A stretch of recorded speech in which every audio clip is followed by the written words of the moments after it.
Saludo mi pastor, quien le habla, Rosana Velázquez, em, alumna de Teología de la Adoración. Em, este tema es los aspectos más relevantes, ¿no? Entonces, entre los aspectos más relevantes, tomé en la parte donde está el libro de Anthony de Palma. Me gustó la parte de donde está, puse el título Regulación del don de profecía en la adoración. Me gustó mucho esa parte, cooperativa basado en el Espíritu Santo. El prólogo eh, de Jorge, el libro.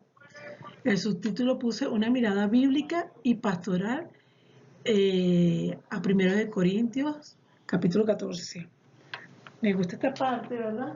Esta parte que dice, que me están llamando. Esta parte que dice en 1 Corintios capítulo 14, que dice así,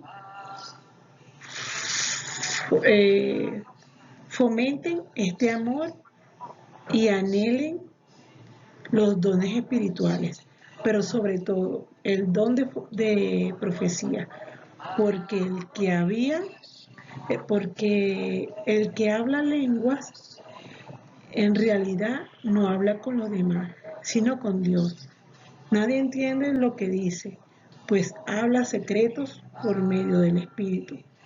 Pero el que profetiza habla a los demás para darle fuerza, ánimo y consuelo.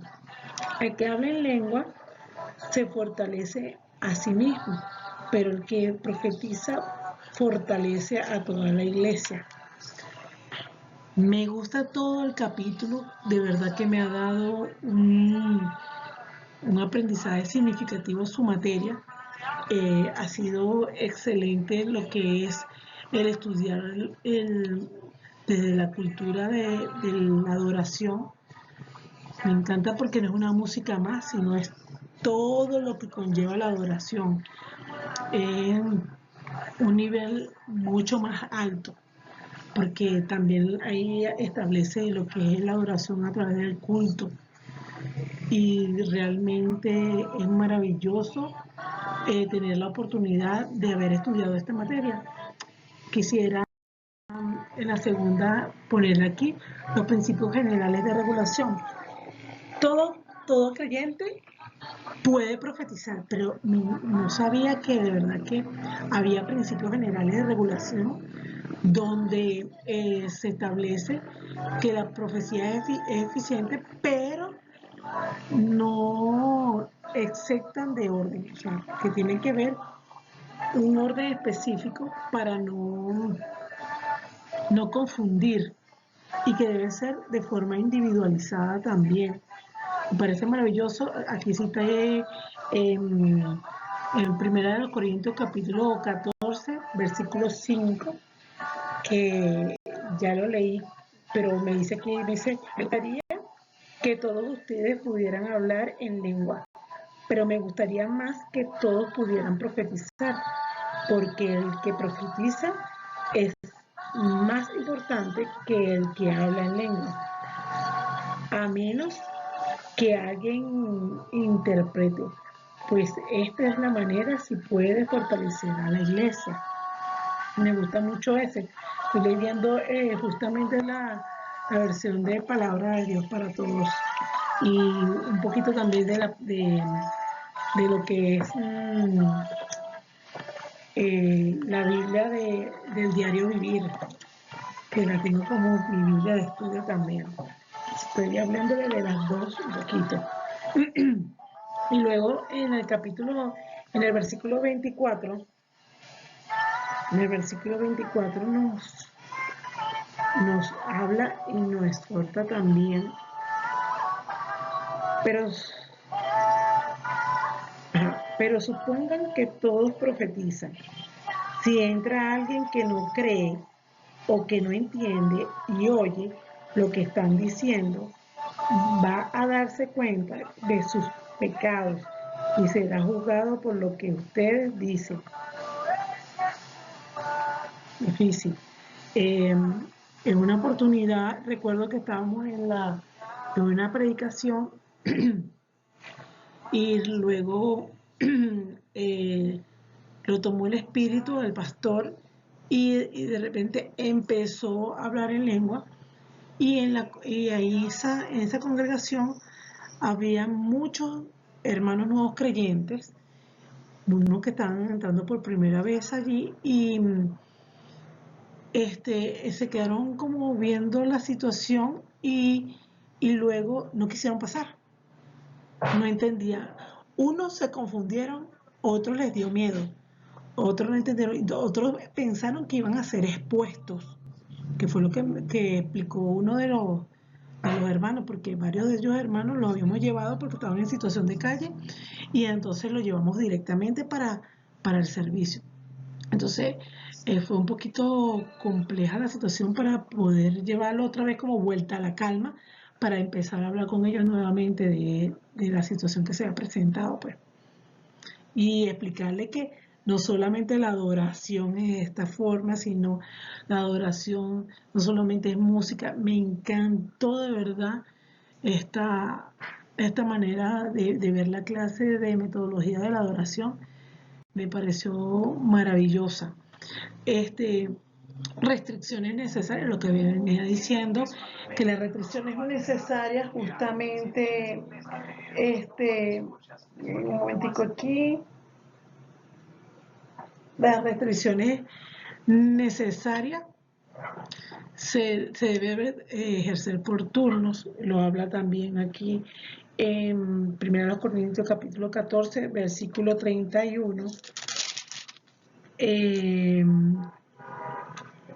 lo explica, todos pueden hablar si lo hacen por uno, para que todos aprendan y estén animados.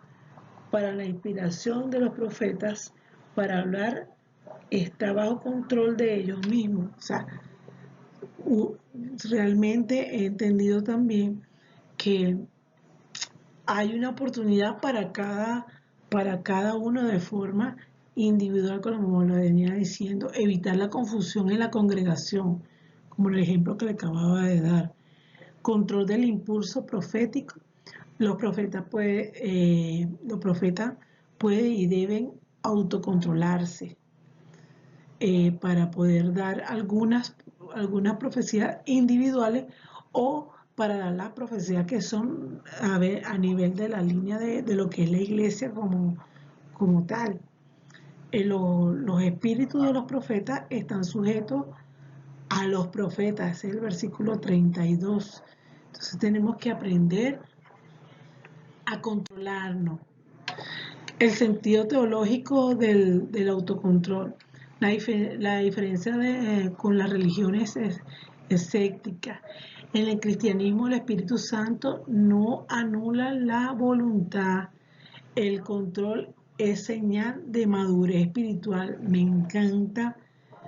encantó muchísimo esta parte realmente. El control espiritual a través de una madurez. El fundamento doctrinal, el autocontrol es un postulado necesario para la regulación. Pablo no reprime el don, sino que lo canaliza con sabiduría. Aplicaciones pastorales, la adoración con orden y edificación. La profecía debe fortalecer la fe y no generar caos. Realmente hay algunas profecías que se han dictado y realmente el que está firme en el Evangelio, el que está maduro en la palabra, el que realmente está edificado en la roca, tiene mucho tiempo de madurez espiritual, puede comprender lo que está sucediendo. Pero el que es nuevo creyente, esa persona que puede haber sido que tenga muchos años en la iglesia, pero ¿cómo se llama? Pero no es maduro, se le dificultan algunas profecías. Y entonces parece que hicieran un hito allí y empezaran como a confundir lo que realmente se está diciendo. comprendí en esta materia que no solamente este, la adoración es la parte musical, sino que ya nosotros venimos viniendo trabajando, pero desde que comenzó la materia hasta este momento he estado en ayuno, clamando al Señor para que nos diera sabiduría y discernimiento de la materia. No ha sido fácil, pero tampoco imposible porque el Señor ha hecho muchas cosas maravillosas, grandes y poderosas en este tiempo. Me ha nutrido muchísimo realmente el confrontarme con la palabra, el estar allí metida, el ayunar, que es una adoración, el, el adorar a través de la diferencia de alabanza, el, el orar constantemente nos nutre, nos ayuda para poder realizar este video, pastor. Soy un autista tipo 1 con hiperactividad y realmente se me había hecho muy complicado hacer el primer video, pero viendo todo lo que es la importancia de la adoración, lo que es la cultura y la adoración, el libro maravilloso de los dones espirituales, eh, me han impactado muchísimo y han dejado de mi vida una cicatriz de parte de usted. Muchas gracias, Pastor William. Y bueno, hasta aquí fue mi exposición de lo que me pareció de los aspectos más relevantes de la materia.